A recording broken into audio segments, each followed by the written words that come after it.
Love today, dragon படங்களை தொடர்ந்து Dude படம் மூலமா மாஸ் ஹிட் கொடுக்கிற ஹீரோவா இருக்காரு பிரதீப் ரங்கநாதன். அறிமுக இயக்குனர் கீர்த்தீஸ்வரன் டைரக்ஷன்ல பிரதீப் ரங்கநாதன் நடிச்சு தீபாவளிக்கு ரிலீஸ் ஆன டியூட் கடந்த 7 நாட்கள்ல 100 கோடிக்கு மேல வசூல் பண்ணியிருக்குன்னு அந்த படக்குழுவே சோஷியல் மீடியால போஸ்ட் பண்ணியிருக்கிறாங்க.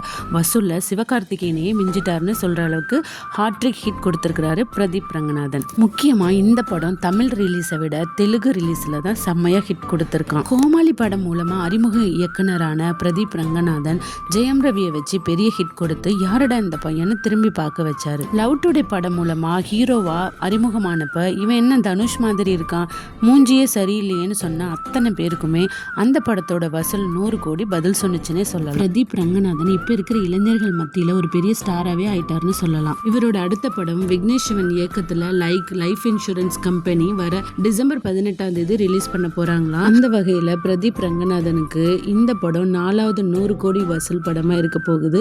விக்னேஷ் சிவனுக்கும் மாஸ் படமா இருக்க போகுது. நீங்க டியூட் பார்த்துட்டீங்கன்னா அந்த படத்துக்கு உங்க ரேட்டிங் என்னன்னு கமெண்ட் பாக்ஸ்ல தெரிவிங்க.